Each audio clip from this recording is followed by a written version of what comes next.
As 2498 students,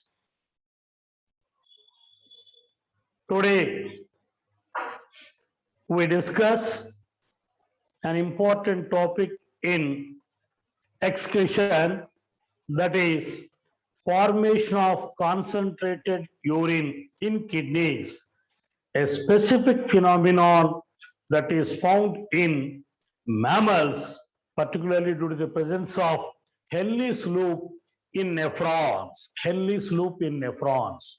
So heading,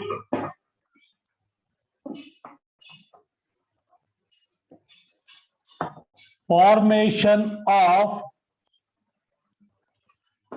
concentrated urine.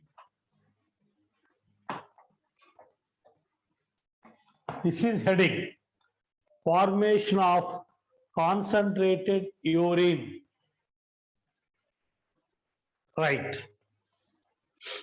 You know, the nephrons of mammals are having Henle's loop, a special structure, Henle's loop, buried in the middle of the kidney. The Bowman's capsule or Malpighian body, proximal convoluted tubule, distal convoluted tubule, these are the parts present in the cortex of the medulla. So parts of the nephron, first bit, parts of the nephron present in cortex of kidney. 1. Malpighian body that includes glomerulus plus Bowman's cup. That includes glomerulus and Bowman's cup.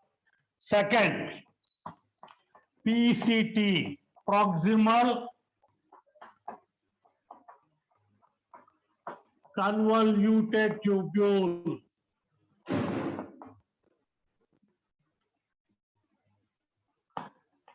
Next, distal convoluted tubule. Distal convoluted tubule. So, these are the parts of the nephron found in cortex of the kidney, whereas parts of the nephron found in medulla of the kidney. Next bit, parts of the nephron present in medulla of kidney. Henle's loop.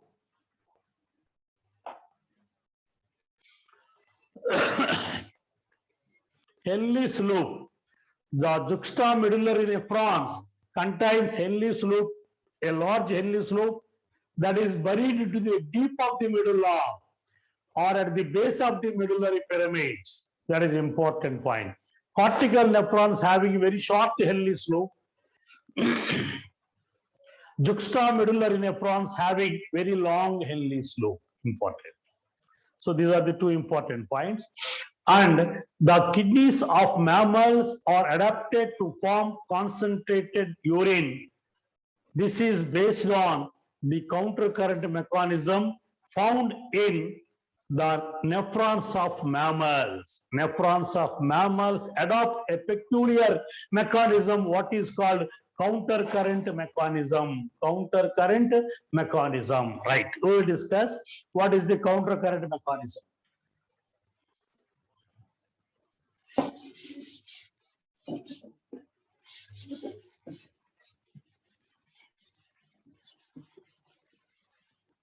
First one, in the medulla you find Henle's loop of nephron and in association with the blood capillaries, blood vessels. The blood vessels associated with Henle's loop known as vasa recta.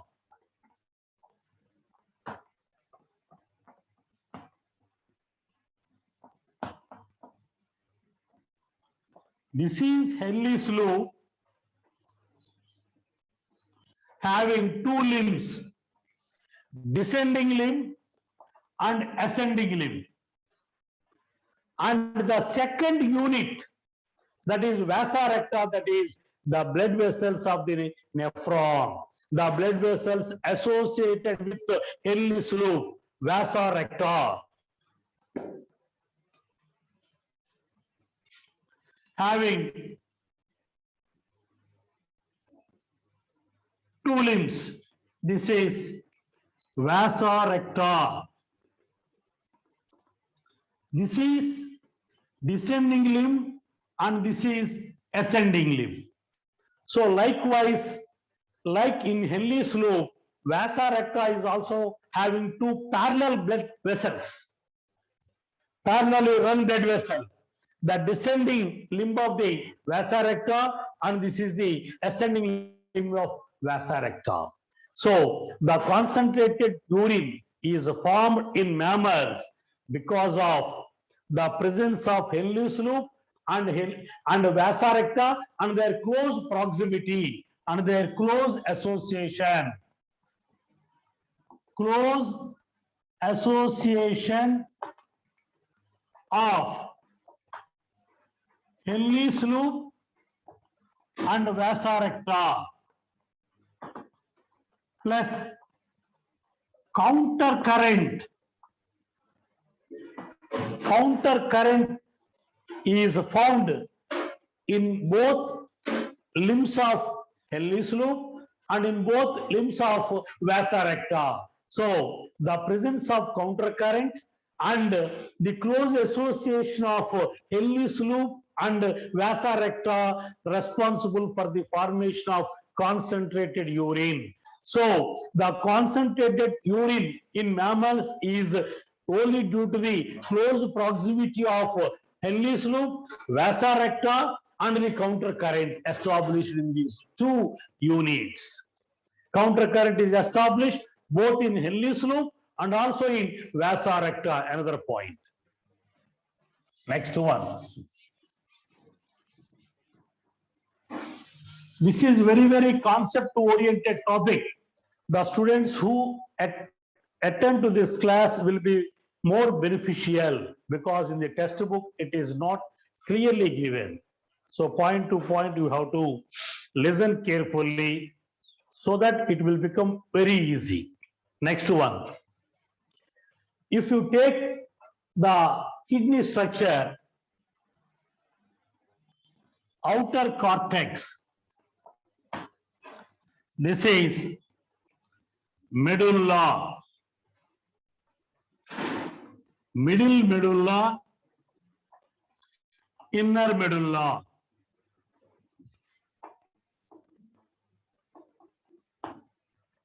So this is cortex and this is medulla of the kidney. In the cortex, what are the structures of nephron are found? Number one, Malpighian body that includes glomerulus and Bowman's cup, proximal convoluted tubule, distal convoluted tubule. And what is the region of the nephron found in the medulla? Henle's loop. Henle's loop. I draw the diagram now. Please draw the diagram carefully so that you can easily understand the concept. This is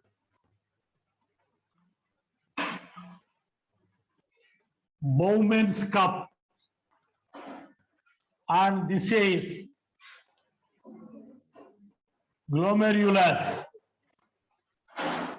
From Bowman's cup, you see proximal convoluted tubule starts. From proximal convoluted tubule, you see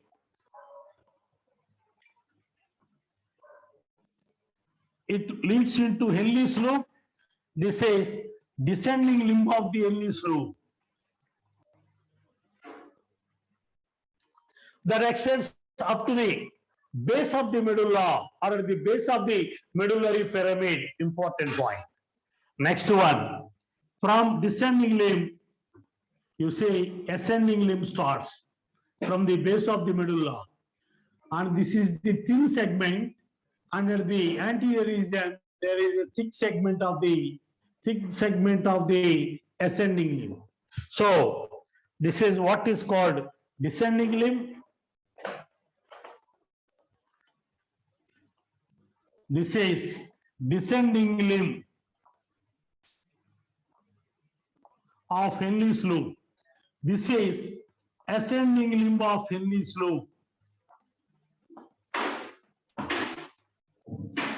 Ascending limb has two parts, thin segment and distal thick segment, and this leads into distal convoluted tubule. This leads into distal convoluted tubule, DCT. This is DCT and this is PCT. And the distal convoluted tubule opens into collecting tubule.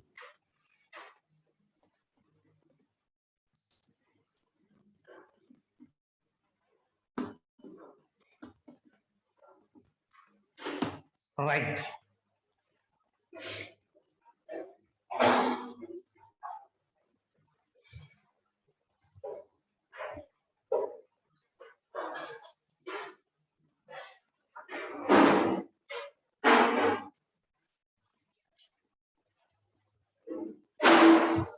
Right.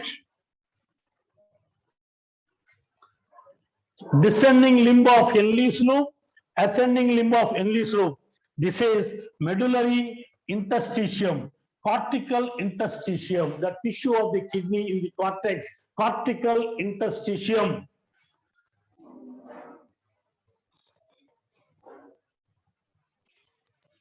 Cortical interstitium.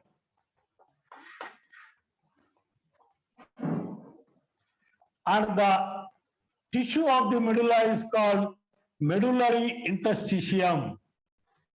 Medullary interstitium. This is medullary interstitium. This is cortical interstitium. This is Malpighian body having glomerulus and Bowman's cup, proximal convoluted tubule, Henle's loop. This is descending limb, ascending limb, thin segment, thick segment, and this is distal convoluted tubule, and that is collecting tubule. When the glomerular filtrate passes in the nephron, you see at the end, concentrated urine is formed. Concentrated urine is formed at the end. Next one.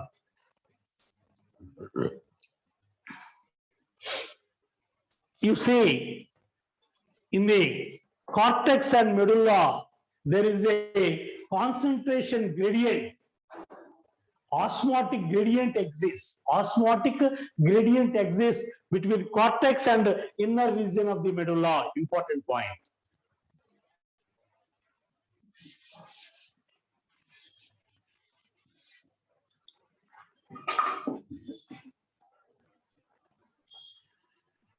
Osmotic gradient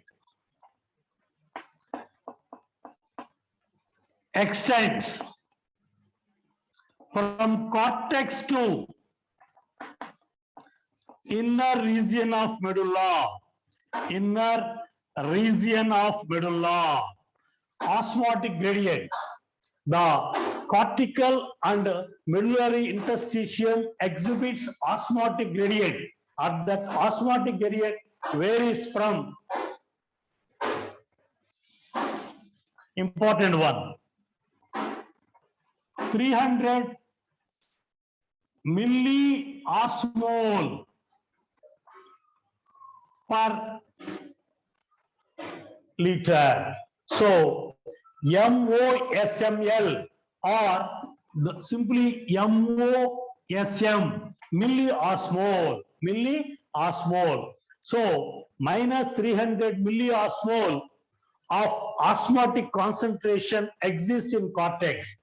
And if you go to the base of the medulla, about 1200 milliosmol concentration exists. So the osmotic gradient increases from 300 to 1200, that is from cortex to the inner region of the medulla. Another important point. This osmotic gradient across the cortex and medulla is maintained only by sodium chloride and urea. Important one. So the osmotic gradient along the length of the along the kidney from cortex to medulla is maintained by urea and sodium chloride. Another important objective point. So in the kidney, the osmotic gradient from 300 milliosmol to 1200 milliosmol at the base of the medulla is maintained only because of two solutes. One is NaCl and second one is urea. This is important point.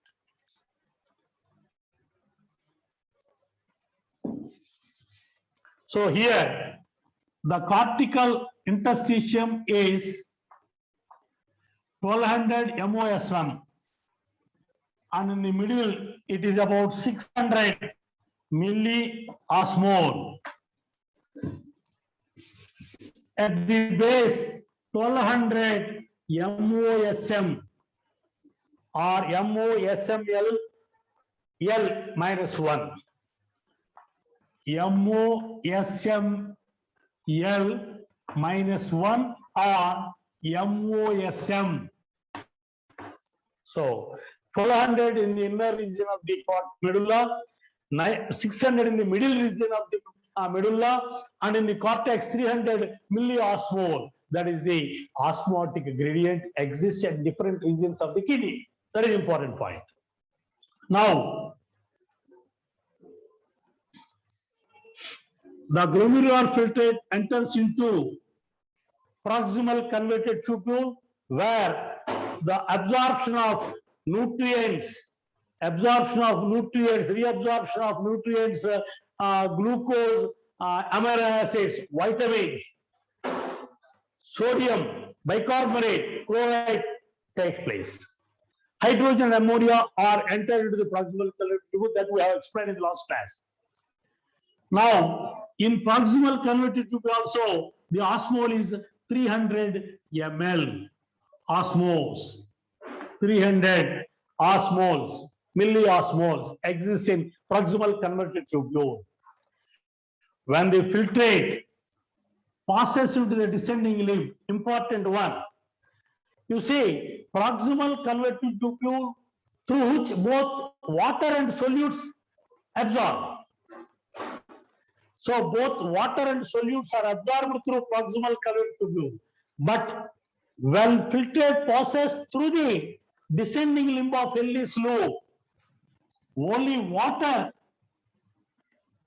is reabsorbed and solutes are not reabsorbed. So important objective point is descending limb of Henle's loop. Descending limb of Henle's loop is permeable to water and impermeable to solutes or electrolytes. Important point you have to write down. The descending limb of Henle's loop is permeable to water and impermeable to solutes or electrolytes. So much of the water is reabsorbed into the interstitium. When water is reabsorbed into the medullary interstitium, the concentration gradually increases. The concentration of the filtrate gradually increases up to 1200 at the bottom of the medullary pyramid. So 900, 600, 400. So due to the absorption of water along the descending limb, the osmolality, milliosmolality rises from 300 to 1200 when filtrate reaches the bottom of the Henle's loop. Why this osmolality increases? Osmolality increases because of the reabsorption of water. Solutes are not reabsorbed. Sodium chloride is not reabsorbed. The main solute that is responsible for maintaining the osmotic gradient along the length of the medulla is only sodium chloride and urea. So sodium chloride is impermeable through descending limb. Only water is permeable through descending limb. When the filtrate reaches the bottom, the osmotic gradient is about 1200 osmol. When the filtrate passes upwards through ascending limb is impermeable to water. Two important points. Descending limb permeable to water, impermeable to solutes or electrolytes, that is for NaCl, the main component solute that is responsible for maintaining osmotic gradient. Next one is ascending limb is impermeable to water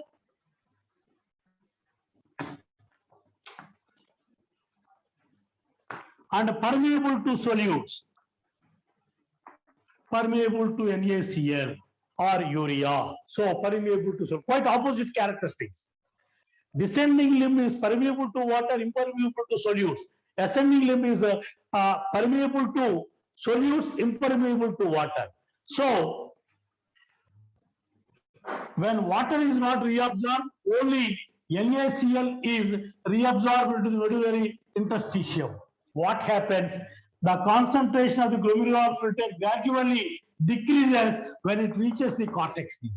When it reaches the distal convertive tubule. So 1200 to 900, 600, 400, 300, and if it reaches to distal convertive tubule, it becomes 200. So when the filtrate reaches the distal convergent tubule from ascending limb, the osmolarity decreases from 1200 to 200, 1200 to 200. And in distal convergent tubule, reabsorption also takes place, and the osmolarity reduces to 100. And the filtrate enters into the collecting tubule, the osmolarity is about milliosmos.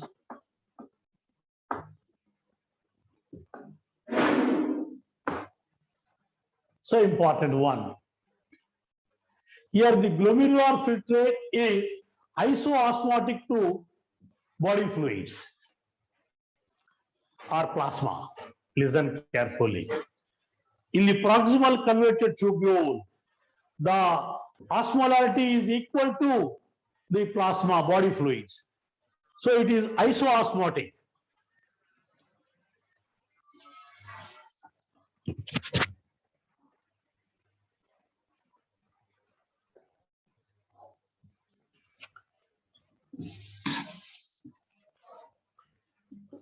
In PCT, isoosmotic. In descending limb, it is hyperosmotic.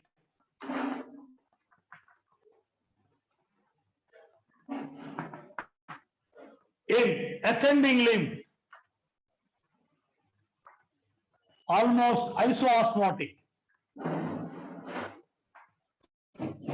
In distal convergent tubule and collecting tubule, it is hypoosmotic.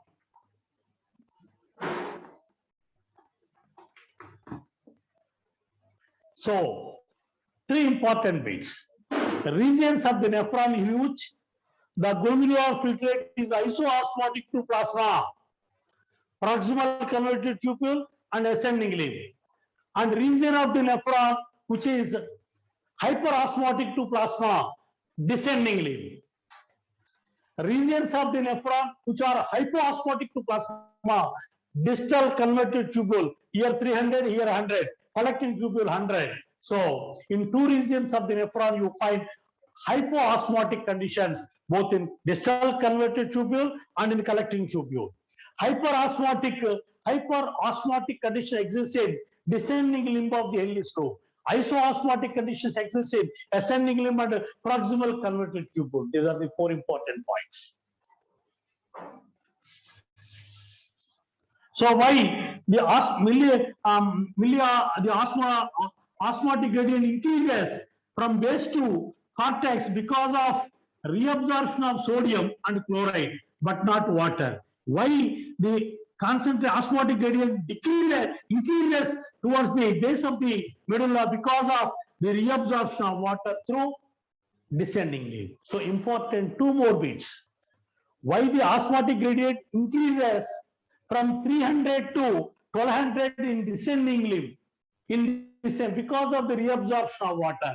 Why the osmotic gradient decreases from base of the pyramid to base of the medulla to cortex region? Because due to the reabsorption of sodium chloride through the ascending limb, but not water. Here concentration increases, here osmotic concentration decreases. Increased osmotic concentration because of reabsorption of water. Decreased osmotic concentration in ascending limb is due to reabsorption of solutes, sodium and chloride. Right. In distal convoluted tubule and collecting tubule, the glomerular, the filtrate is hypoosmotic to blood plasma, hypoosmotic to blood plasma. This is an important one. Next, water reabsorption in proximal convoluted tubule, important point.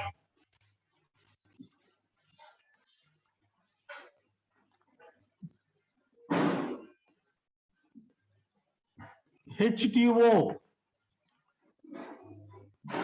reabsorption through PCT and distal descending limb.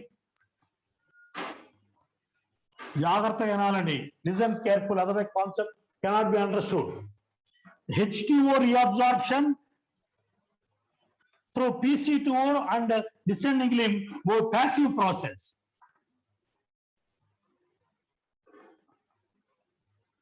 This is obligatory process. Water reabsorption through DCT, water reabsorption through DCT and collecting tubule is active transport. This is passive transport. This is active transport controlled by hormones. This is what is called facultative absorption. Facultative absorption. So water reabsorption is of two types. In the initial segments of the nephron, that is both in proximal convoluted tubule and in the descending limb of the Henle loop, it occurs by simple diffusion. That is what is called obligatory water reabsorption. Whereas the water reabsorption into the interstitium by the hormonal action, that's why the water reabsorption through distal convoluted tubule and collecting tubule is a facultative reabsorption. Obligatory reabsorption in the initial segments both in proximal convoluted tubule and descending limb of Henle loop, and facultative water reabsorption through not ascending limb, because ascending limb is impermeable to water, through distal convoluted tubule and collecting tubule. So in which of the following region of the nephron water is impermeable? Another neat question. Proximal convoluted tubule, water reabsorption takes place, and descending limb, reabsorption takes place, and in distal convoluted tubule, reabsorption takes place, and in collecting tubule, reabsorption of water takes place. The reabsorption of water both in distal convoluted tubule and collecting tubule is under the influence of the hormone. That's why that reabsorption is described as facultative reabsorption. It is an active process. Whereas reabsorption of water through PCT and descending limb is a passive process. That is active process. This is what is called obligatory absorption, reabsorption. That is facultative reabsorption. So in all parts of the nephron, you see reabsorption of water takes place, except in which of the following region of the nephron in which reabsorption of water does not take place? That is ascending limb of Henle loop. Important, definite question in the coming and NEET examination. So the part of the nephron which is impermeable to water proximal convoluted tubule, descending limb, ascending limb, distal convoluted tubule. Correct answer is ascending limb. It is the region of the nephron in which water is impermeable for reabsorption. Only NaCl is reabsorbed into the medullary interstitium. Most important point. And another one, in proximal convoluted tubule, both solutes and water are reabsorbed. In distal convoluted tubule, both solutes and water are reabsorbed. Even in collecting tubule also, solutes and water are reabsorbed or secreted.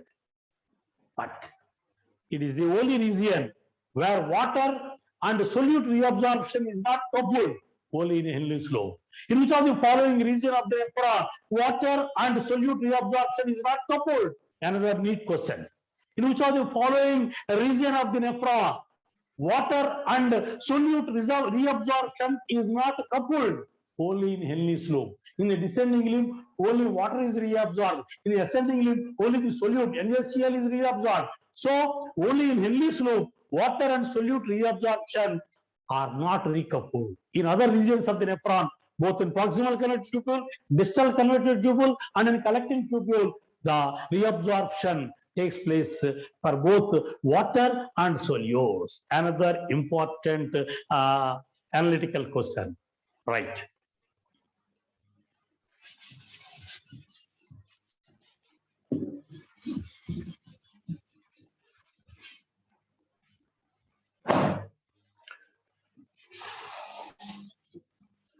మోని మీద అక్షరాలు తీసుకోవట్లేదు.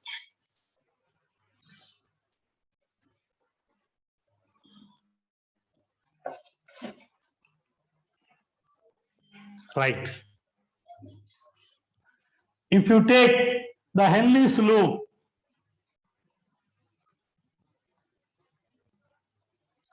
this is descending limb, this is ascending limb. Only water comes out. Here, solutes come out. Na plus Cl, they come out. Water is not absorbed through ascending limb of Henle's loop. Okay. The flow of filtrate is in this direction. The flow of filtrate in the ascending limb in the opposite direction. This is what is called counter current. Counter current. So the movement of glomerular filtrate in descending limb and in ascending limb is opposite directions, create counter current. Suppose if the water flow, if the flow is in same direction, that is called concurrent. If the filtrate flow or movement of liquid fluid in one direction, that is concurrent flow. But in opposite direction, that is counter current flow. So the counter current flow of the glomerular filtrate in the Henle's loop is the responsible for maintenance of osmotic gradient in the medulla. The osmotic gradient from 300 to 1200 in medullary interstitium is only maintained only because of counter current in the Henle's loop. The same counter current is also maintained in the vasa recta, which is in close proximity with close connection with the Henle's loop. And if you take the vasa recta, it is like this. It is closely associated with contact with the Henle's loop. So if you take the vasa recta,